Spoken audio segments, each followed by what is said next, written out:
Hello everyone, Generation Y Conservative here, and today we're going to be talking about John Kasich on the Republican side. This video shouldn't take too long. John Kasich is actually pro-Common Core. Well, good night everyone. Alright, you're still hanging around? Maybe that's because you actually like John Kasich and you need a couple more reasons. My first point still stands. If Kasich is pro-Common Core is rotting our educational system from the core. We can't have it. If you're pro-Common Core as a candidate for either side, you're automatically out in most people's eyes. And that's because a lot of people are waking up to the horrors that is Common Core and how it's tainting today's youth and using them as guinea pigs for a failed, absolutely failed policy that's federally mandated in our school systems. And it's a horrible way to move forward in our future. As a former school board director, I fought all 4 years against Common Core because it seeks to be the only way of learning.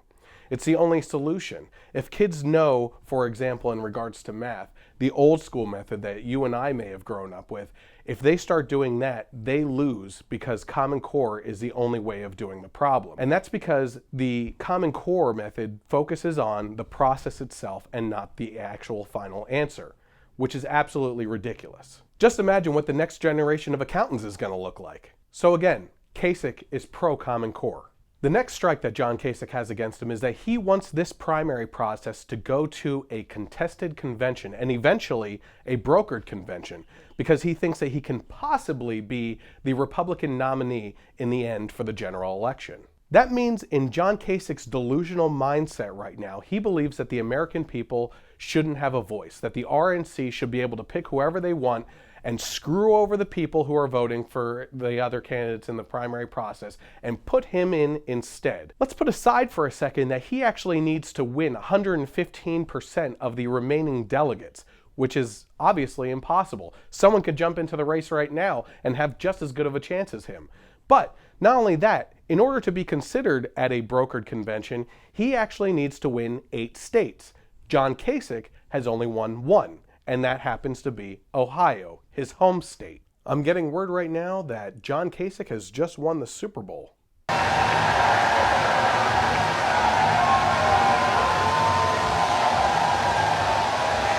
Oh wait, you're telling me that all that confetti was for him winning his own home state? And that's the only state he's won. What a loser. Kasich is also for a pathway to amnesty. Within the past 2 weeks, Kasich actually said in a broadcast that he is for a pathway to amnesty within the first 100 days, as seen here. The border fix, you said, and you're quite right, comprehensive immigration reform, including a path to legalization. Yeah, right. For those that, look, here's the deal. Finish the wall, have a guest worker program where people can come in, work, and go home. And then for the 11.5 million who are here who have not committed a crime since they've been here, then a path to legalization. As if this isn't bad enough, Kasich actually has the support of a lot of establishment GOP senators, like Senator Lindsey Graham, who has begrudgingly thrown his support behind Ted Cruz right now because even he knows that John Kasich can't win. Hey y'all, I'm Lindsey Graham. I love John Kasich, but right now I have to throw my support behind Ted Cruz. I hate that little monkey wrench in my gears. You know, Ted Cruz is kind of like that crazy president that you keep in the basement until he actually has something that you want in regards to a bill, and then you take him out for it. One more thing that might get under a lot of people's skins, especially if you're a Second Amendment advocate, is John Kasich's vote in 1994 in regards to the weapons ban under the Clinton administration, which actually earned him a letter of thanks from President Clinton himself. Of course, another thing that we just found out recently is John Kasich's disregard and disrespect for our men in blue, as seen here. Have you ever been stopped by a policeman who was an idiot? I had this idiot pull me over on 315. Goes back to the car, comes back, gives me a ticket, says you must report to court. If you don't report to court, we're putting a warrant out for your arrest. He's an idiot. Wow, this video turned out to be a lot shorter than I thought it would. What to do?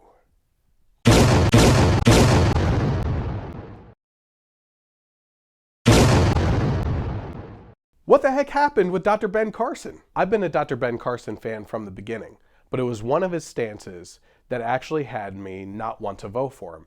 and that was his stance on mandatory vaccines. Now, whether you're pro-vaccine or anti-vaccine, it doesn't really matter. I want you to take a look at the bigger picture for a second. Should the government be able to mandate that you inject something into your body? It's a slippery slope, and you can actually see that right now under the Obama administration, Obama's science czar has advocated in the past and written in one of his books that's taught at a high education level that we should be putting sterilants in the water system of the public to limit population growth. Now, of course, I'm going to hear from some of my liberal friends and arguments out there that I'm comparing something where I'm anti-vaccine and forcing people to mandate that you put something into your body, but then I'm going to be pro-life and tell women that they can't do something with their body. But there is a difference, and pro-life people see that. Whereas I'm telling you that there should be freedom of what you put into your body. The baby's body is not your body. You're carrying that body inside of you. Here's what's getting under my skin right now about Dr. Ben Carson. Within the first couple debates, Donald Trump actually compared the temperament of Dr. Ben Carson to that of a pedophile. On the other end of the spectrum, within the political party, you have Ted Cruz.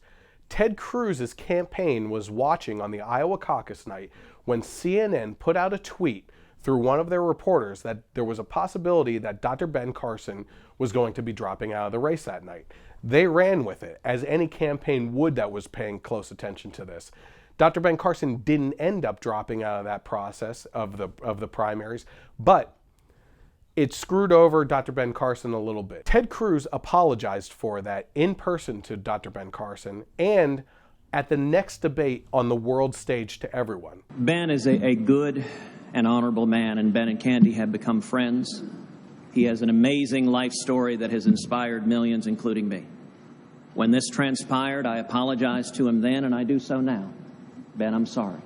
Not only did Carson not accept either one of Ted Cruz's apologies, and I'm sure there have been some since then as well, but he actually ended up throwing his support behind the man that compared him to a child molester. So let's talk about Dr. Ben Carson's dropout of the race for a second. Throughout January, it was obvious that Dr. Carson was not going to be able to move anywhere with the numbers he was getting in the primary process. So why did he refuse to drop out?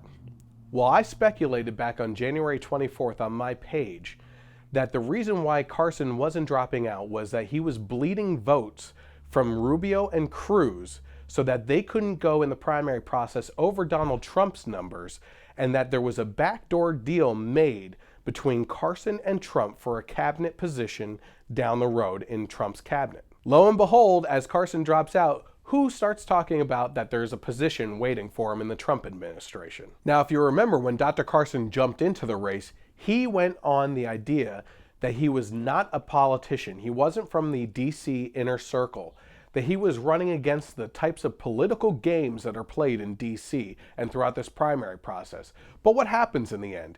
Dr. Ben Carson ended up playing the exact political games that he has been railing against and getting his supporters behind him on by bleeding votes from Rubio and Cruz to help Donald Trump in the process so that he could get a future position.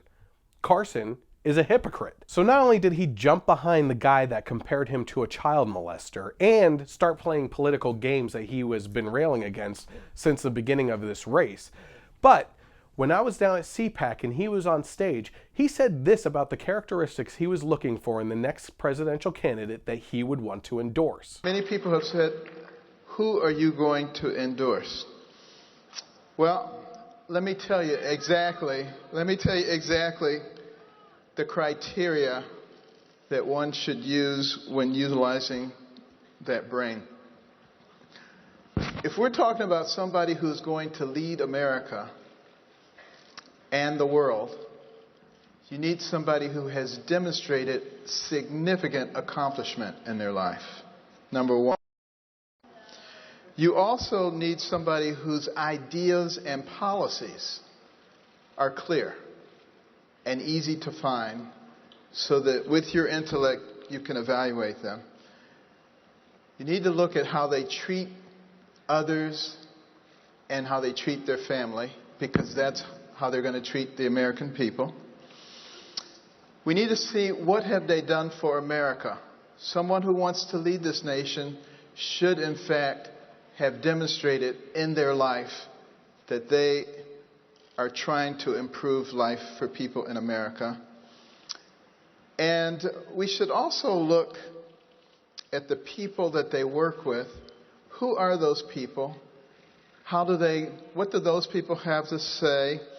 And how have they been able to collaborate with other people to get things done? All of those are very important factors. And somebody who can check the box on all of those is going to make an incredible leader. Also, somebody who's ethical. Because what we need in America right now is trickle-down ethics. It's very important that we get that. Boy, I'll tell you what, when I'm looking at that list of characteristics, the name that comes to my mind is Donald Trump. Please, 100% of those characteristics are the exact opposite of what most people see in Trump. You know, I don't have much else to say about Dr. Ben Carson because I would have supported him for any position he was seeking in the past. But after all this stuff that he's done, these top 3 things, which is throwing his support behind Donald Trump, who called him a child molester, playing political games, which he said he was trying to fight against in D.C., and naming off a bunch of characteristics that he's looking for as a moral man in this race, and choosing Trump, that's 3 strikes for him as well. And if you go to Dr. Ben Carson's Facebook page, you could see that there are a number of variations of the word betrayed being used by all of his supporters.